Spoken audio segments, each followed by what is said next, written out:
दोस्तों नमस्कार, स्वागत है आपका। मैं हूं ओम प्रकाश। आप देख रहे हैं ज़िंदगी की राह। दोस्तों किसी ने भगवान ने किसी को सुंदरता ज़्यादा दी है, किसी को कम दी है, किसी को बुद्धि ज़्यादा दे दी, किसी को कम दी है, किसी को मोटापा ज़्यादा दे दिया, किसी को कम दिया है। दोस्तों किसी को दौलत ज़्यादा दे दी है, किसी को कम दिया है। मगर समय एक ऐसी चीज़ है जिसमें भगवान ने सबको बराबर बराबर हिस्सों में दिया है।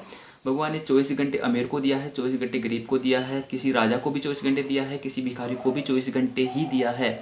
समय एक ऐसी दौलत है जिसे आप बैंक में जमा नहीं कर सकते। समय का गुजरना अपने हाथों में नहीं होता है, जबकि घड़ी की सुई तय करती है कि हम समय का उपयोग कैसे करते हैं।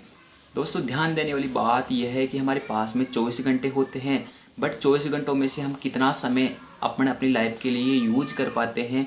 दोस्तों 8 घंटे सोने के लिए चले जाते हैं, 2 घंटे खाने पीने और डेली वर्किंग के लिए चले जाते हैं। इस तरह से हमारे 10 घंटे बर्बाद हो जाते हैं। बचे हुए 14 घंटों के अंदर हम काम करते हैं अपनी लाइफ को सक्सेस करने के लिए या कुछ और काम करते हैं। दोस्तों इस अगर हमारी दौलत खो जाती है तो हम वापस मेहनत करके हम दौलत को प्राप्त कर सकते हैं। अगर हमारा स्वास्थ्य खराब हो जाता है तो हम चिकित्सक को बुलाकर हमारा स्वास्थ्य ठीक कर सकते हैं। अगर हमारी पढ़ाई खो जाती है तो हम वापस पढ़कर समय वापस प्राप्त कर सकते हैं। मगर अगर समय खो जाता है तो हम कभी इसको प्राप्त से आप इस वीडियो के एंड तक बने रहिए। हम आज जानेंगे कि कैसे हम 8 सिद्धांतों का प्रयोग करते हुए समय को अपनी लाइफ में बचा सकते हैं और उस समय को सही जगह इस्तेमाल कर सकते हैं। तो दोस्तों समय का पहला नियम है कि समय की लॉगबुक तैयार करें। यानी जिस तरह से आप पैसों के लिए रिकॉर्ड बना सकते हैं उसी तरह से आप समय के लिए भी रिकॉर्ड बना सकते हैं। दोस्तों यह रिकॉर्ड अपन को निश्चित करेगा कि आप कौन से टाइम में कितना टाइम खर्च कर रहे हैं। दोस्तों इसके लिए आप एक डायरी लें और अपने एक सप्ताह के अंदर किए गए कामों को लिख लें और उस कामों को रोज़ आप एक सप्ताह तक एनालिस करें। यह आपको पता लगाएगा कि कौन से काम में आपका ज़्यादा टाइम खर्च हो रहा है। तो कहीं गाड़ी में चलने वाले ड्राइवर इसको बनाते हैं कि गाड़ी कितने किलोमीटर चली है और कब कब गाड़ी चली है।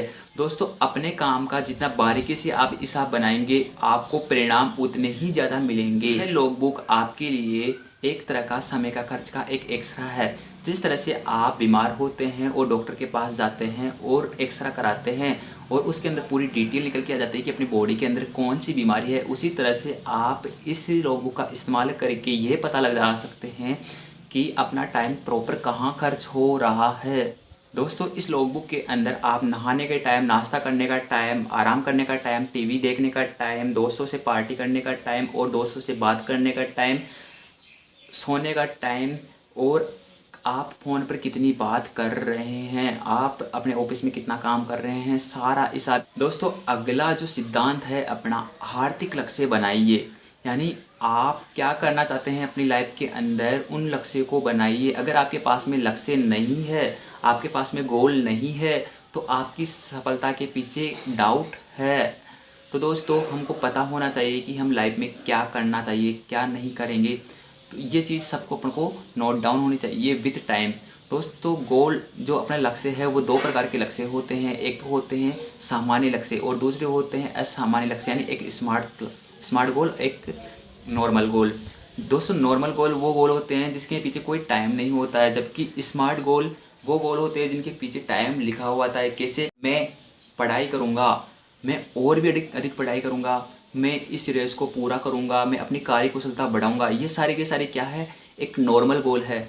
जबकि स्मार्ट गोल क्या है, स्मार्ट गोल है जैसे मैं 8 घंटे रोज़ पढ़ाई करूँगा, ये एक स्मार्ट लक्ष्य है। मैं 10 किलोमीटर की दौड़ को 25 मिनट में कैसे भी करके तय करूँगा, ये अपने पास में क्या है, एक स्मार्ट गोल है। तो इस तरह के आप अपनी लाइफ डायरी के अंदर स्मार्ट गोल को बनाइए ताकि आपका टाइम प्रॉपर तरीके से खर्च हो सके और आप पूरी तरह से उन गोल पर एक्शन ले सकें। दोस्तों अगला नियम है अपना, अगला सिद्धांत है वॉरेन बफेट का नियम। दोस्तों इस नियम के अनुसार सबसे महत्वपूर्ण काम सबसे पहले अपन को करना है।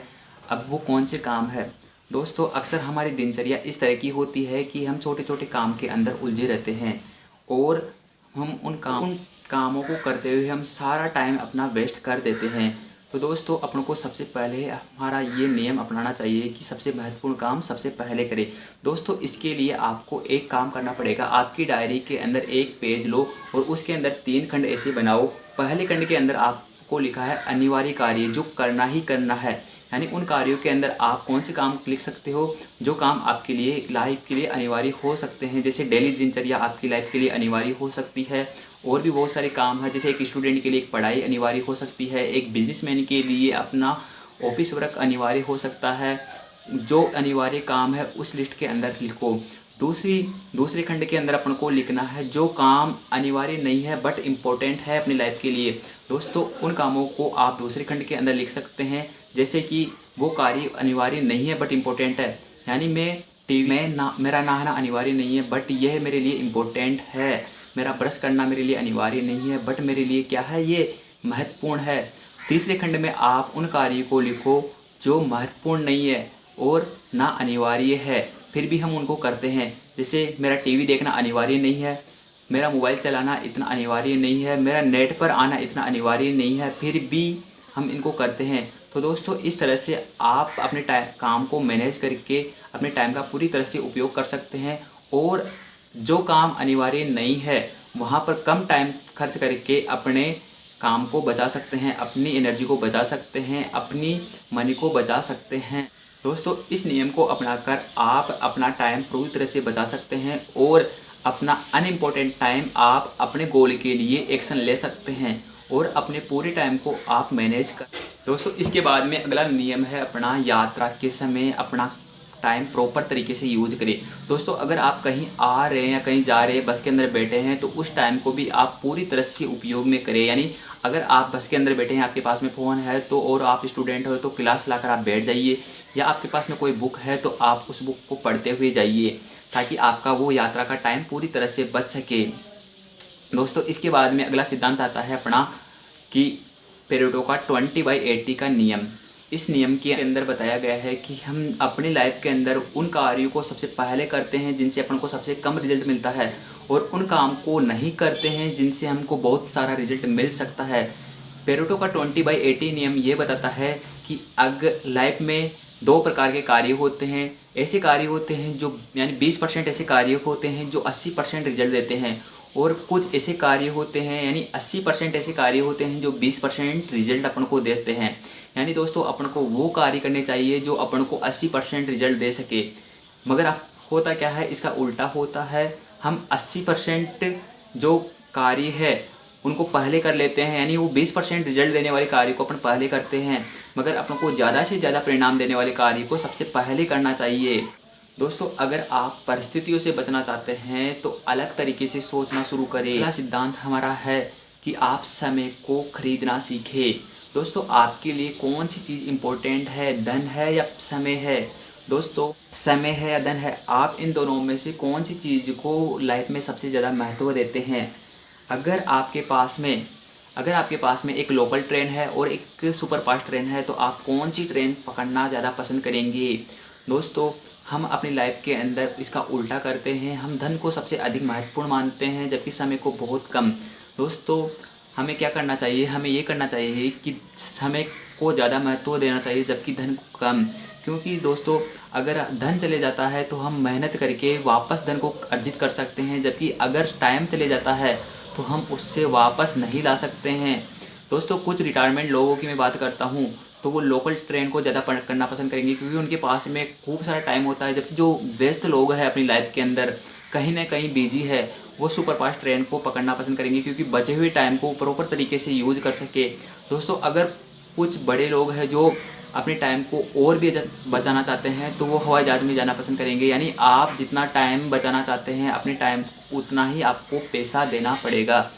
तो आप अपने टाइम को ज़्यादा से ज़्यादा खरीदना सीखें, ज़्यादा से ज़्यादा बचाना सीखें। पहला सिद्धांत है अपना समय की बर्बादी। गुरुत्वाकर्षण के नियम को जानें। दोस्तों यदि आप हवा के अंदर छलांग लगाएंगे तो क्या होगा? पृथ्वी की गुरुत्वाकर्षण शक्ति के कारण आप नीचे आकर गिर सकते हैं। दोस्तों ऐसा ही हमारे साथ में होता है। अगर अपन कोई इम्पोर्टेंट काम स्टार्ट करते हैं तो खूब सारी बाधाएं अपने साथ में आ जाती है। कोई दोस्त पास में आकर बैठ जाता है या कोई पड़ोसी आकर अपने से बात करने लग जाता है, किसी बॉस का कॉल आ सकता है या आपके बच्चे आपसे कोई इम्पोर्टेंट काम बता सकते हैं। देखिए दोस्तों हर काम के अंदर अपन को बाधाएं ज़रूर आती है, तो हमें उनसे निपटने के लिए एक योजना बनाइए और एक प्लान तैयार कीजिए कि अपन इस काम को कैसे कर सकते हैं। दोस्तों इस तरह से आप इस नियम को जानकर अपने टाइम को बचा सकते हैं। अगला सिद्धांत है अपने काम को दूसरों को सौंपना सीखे। दोस्तों आपने देखा होगा जितने भी सक्सेसफुल पर्सन है वो क्या अपने काम खुद करते हैं? नहीं दोस्तों। अगर मुकेश अंबानी इतने सारे पैसे कमाता है तो वो खुद पैसे नहीं गिनता है, पैसे गिनने के लिए कई सारे लोग अपने पास में रखता है। अपने बिजनेस को ग्रोथ करने के लिए वह कई सारे आदमियों का सहारा लेता है। इस तरह से ही आप अपनी लाइफ के अंदर भी अपने काम को दूसरों को सौंपना सीखें। इस तरह से अगर आप दूसरे को काम सौंपना सीख सकते हैं तो आप लाइफ में अपना टाइम को सेव कर सकते हैं। उस टाइम को प्रॉपर तरीके से अपने दूसरे गोल पर आप एक्शन ले सकते हैं। इस तरह से आप अपने टाइम को बचा सकते हैं। दोस्तों अगला सिद्धांत है अपने काम से परिणाम निकालना सीखे, रिजल्ट निकालना सीखे। दोस्तों अगर आप किसी काम पर प्रॉपर तरीके से अपना टाइम वेस्ट कर रहे हो और आपको पूरी तरह से रिजल्ट नहीं मिल रहा है और आपको परिणाम नहीं मिला है तो आपका पूरा टाइम वह बर्बाद माना जाएगा। दोस्तों उसी तरह से एक मैं उदाहरण देता हूँ। थॉमस एडिसन एक ऐसे महान वैज्ञानिक है जो बल्ब के आविष्कार कर रहे थे और उन्होंने एक बल्ब बनाने के लिए कम से कम 10,000 बार उन्होंने प्रयोग किया था और लास्ट के अंदर जाकर वे इस बल्ब को बना पाए। इसी तरह से उस टाइम कई सारे वैज्ञानिक भी उस बल्ब को बनाने में बिजी थे मगर उन्होंने कभी भी इस बल्ब का आविष्कार नहीं कर सके, तो उनका नाम आज कभी भी इस लिस्ट में नहीं जुड़ता है कि बल्ब का आविष्कार किसने किया है। तो दोस्तों अगर आपको ये वीडियो पसंद आए तो आप लाइक करें। इस तरह की मोटिवेशनल और नॉलेजेबल वीडियो को अगर आप प्यार करते हैं तो सब्सक्राइब करें।